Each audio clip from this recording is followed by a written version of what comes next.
हिमाचल प्रदेश और उत्तराखंड में पिछले 2 दिनों से भारी बारिश हो रही है। उत्तराखंड के पौड़ी जिले में लक्ष्मण झूला के पास लैंडस्लाइड में 5 लोग लापता हैं। वहीं शिमला में एक मंदिर धराशायी होने से कई लोग मारे गए हैं। हिमाचल प्रदेश में 2 दिन से तेज बारिश हो रही है। पिछले 24 घंटे में लैंडस्लाइड, बादल फटने और बारिश से जुड़ी अलग अलग घटनाओं में 31 लोगों की जान चली गई है। मौसम विभाग ने राज्य में 16 अगस्त तक भारी बारिश का अलर्ट जारी किया है। शिमला के समर हिल इलाके में स्थित शिव बावड़ी मंदिर भारी बारिश की वजह से भूस्खलन की चपेट में आ गया। 25 से ज्यादा लोग मलबे में दब गए। अब तक 2 बच्चों समेत 6 शव निकाले जा चुके हैं। बाकी की तलाश जारी है। उत्तराखंड के पौड़ी जिले में लक्ष्मण झूला के पास लैंडस्लाइड में 5 लोग लापता हैं। पौड़ी के एसएसपी श्वेता चौबे ने इस पर बताया कि लैंडस्लाइड के चलते मलबा एक रिसोर्ट पर गिरा, जिसके नीचे 4-5 लोग फंस गए। इस बीच उत्तराखंड के मुख्यमंत्री पुष्कर सिंह धामी ने बारिश की स्थिति पर नजर रखने के लिए सोमवार सुबह हाई लेवल मीटिंग की। बारिश के कारण अधिकांश नदियां उफान पर है और गंगा नदी टिहरी, हरिद्वार और ऋषिकेश में खतरे के निशान से ऊपर बह रही है। उत्तराखंड के मालदेवता में लगातार बारिश के बीच देहरादून डिफेंस कॉलेज बिल्डिंग पूरी तरह ढह गई है। वहीं मंदाकिनी नदी में बाढ़ की वजह से रुद्रप्रयाग गौरीकुंड हाईवे बंद हो गया है। उधर हिमाचल के सोलन में सोमवार को बादल फटने से एक ही परिवार के 7 लोगों की मौत हो गई है। जादून गांव में देर रात हुई इस घटना में 2 घर बह गए, जिसमें 3 लापता हैं। गुजरात के वडोदरा शहर में स्वतंत्रता पर्व के उपलक्ष्य में भव्य तिरंगा यात्रा का आयोजन किया गया, जिसमें गृह राज्य मंत्री हर्ष संघवी ने भी शिरकत की। 77वें स्वतंत्रता पर्व का उत्सव देश के सर चढ़कर बोल रहा है। देश भर में विभिन्न कार्यक्रमों के आयोजन किए गए हैं, जिसके तहत तिरंगा यात्रा भी निकाली जा रही है। गुजरात के वडोदरा शहर में भी कीर्ति स्तंभ से ऐसी ही तिरंगा यात्रा का आयोजन किया गया, जिसमें गुजरात राज्य के गृह मंत्री हर्ष संघवी, गुजरात विधानसभा के मुख्य दंडक बालकृष्ण शुक्ल और वडोदरा के जनप्रतिनिधियों की उपस्थिति रही। तिरंगा यात्रा में वडोदरा शहर के स्कूल, सामाजिक संस्थाएं और विभिन्न दल हाथों में तिरंगा लेकर शामिल हुए। भारत माता के जयकारों के साथ यहाँ का माहौल गूंजता हुआ देखने मिला। वंदे मातरम, यहाँ वहाँ सारा जहाँ देख लिया है, पर कहीं तेरे जैसा कोई नहीं है। 10 नहीं 100 दिन दुनिया घुमा हूँ, पर कहीं तेरे जैसा कोई नहीं। मैं गया जहाँ भी बस तेरी याद थी, जो मेरे साथ थी, मुझको तड़पाती रुलाती थी। सबसे प्यारी तेरी सूरत, प्यार है बस तेरा प्यार ही। माँ तुझे सलाम, माँ तुझे सलाम, मम्मा तुझे सलाम, माँ तुझे सलाम। वंदे मातरम।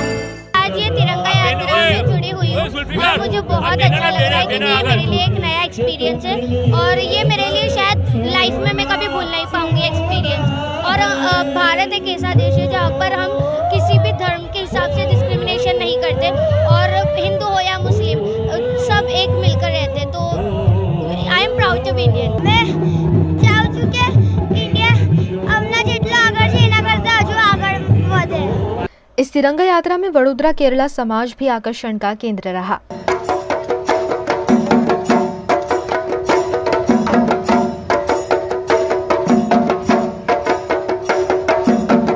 तिरंगा यात्रा निकला है, उसमें हमारा केरला समाज का भी, केरला का जितना भी केरला थे वो लोग सब बेगा होके इधर एक हमारा एक सिंगारी मेलम करके है, स्पेशल केरला का आर्ट है, वो भी पसंद इधर हम लोग करता है और ये यात्रा में हम लोग तकबा भी होता है। साथ ही वीएमसी द्वारा संचालित नगर प्राथमिक शिक्षण समिति के छात्रों ने भी अपने वाद्यों के जरिए बेहद खूबसूरत प्रस्तुति देते हुए उपस्थित सभी लोगों को मंत्रमुग्ध कर दिया।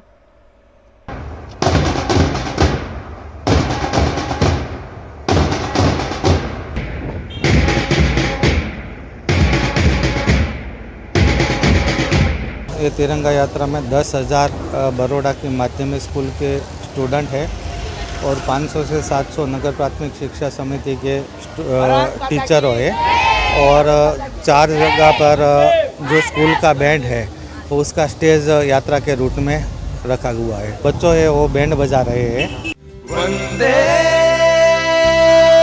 मातरम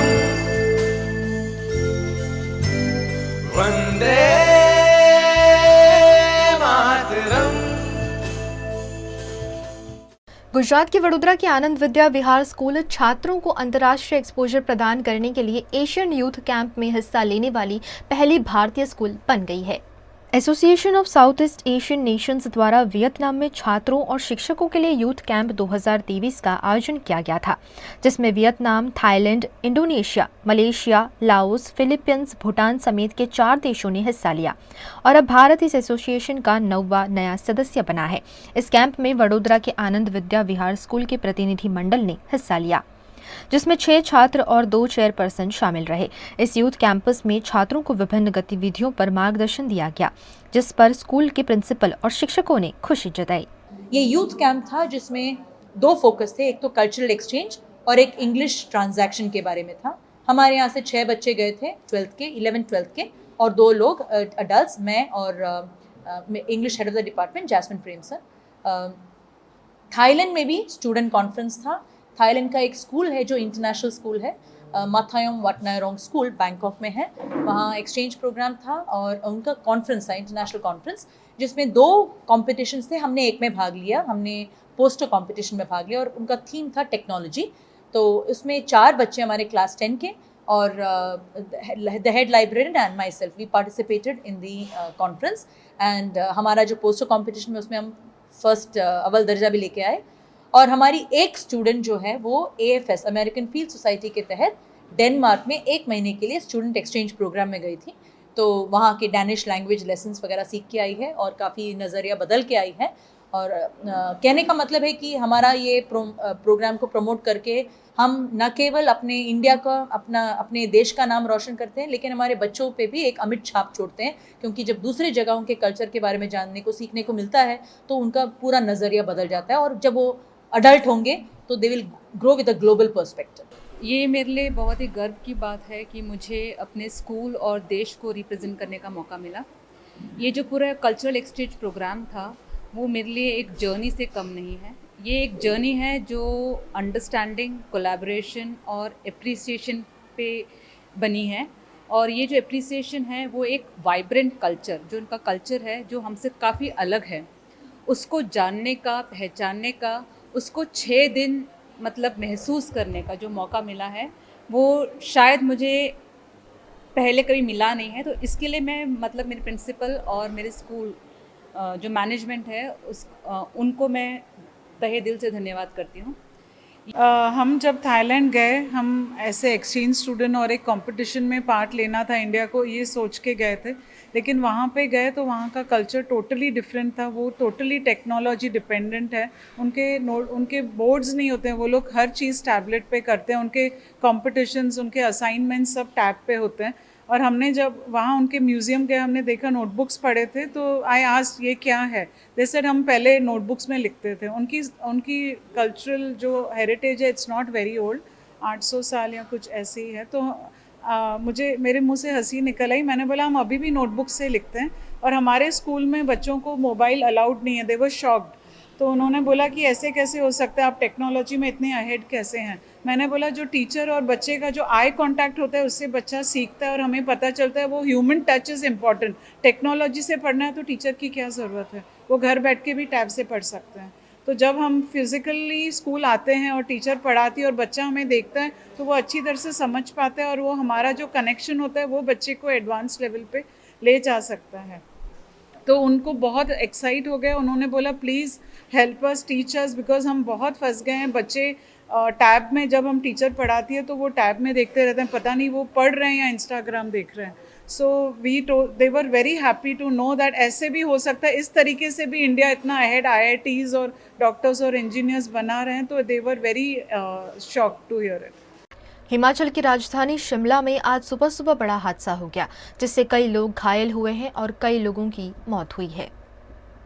हिमाचल प्रदेश के शिमला में आज सोमवार सुबह 7 बजे से भारी बारिश की वजह से भूस्खलन की चपेट में शिव बावड़ी का मंदिर भी आ गया। इससे यहां मौजूद 25 से ज्यादा लोग मलबे में दब गए। अब तक 2 बच्चों समेत 4 शव निकाले जा चुके हैं। बाकी की तलाश जारी है। ये मंदिर शिमला के उपनगर बालूगंज इलाके में समर हिल पर स्थित है। सावन का सोमवार होने की वजह से मंदिर में सुबह से ही भीड़ थी। भारी बारिश की वजह से रेस्क्यू ऑपरेशन में लगातार दिक्कत हो रही है। पहाड़ी से अभी भी पत्थर गिर रहे हैं। मंदिर के ऊपर मलबे के साथ 4 से 5 पेड़ भी गिर गए, जिससे ज्यादा नुकसान हुआ है। एनडीआरएफ की टीम फौरन रेस्क्यू में जुटी है। मंदिर में दबे एक व्यक्ति ने अपने रिश्तेदार को फोन कर जल्दी रेस्क्यू करने की गुहार भी लगाई है, जिसके चलते सीएम सुखविंदर सिंह सुक्खू भी घटनास्थल पर पहुंच गए हैं। उन्होंने कहा कि स्थानीय प्रशासन मलबे को हटाने के लिए काम कर रहा है। फंसे लोगों को निकाला जा रहा है।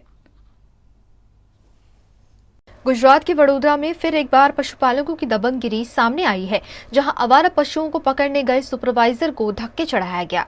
वडोदरा के सन फार्मा रोड पर आवारा मवेशियों को पकड़ने निकली महानगर पालिका की टीम के कर्मचारियों और पशुपालकों के बीच घर्षण देखा गया।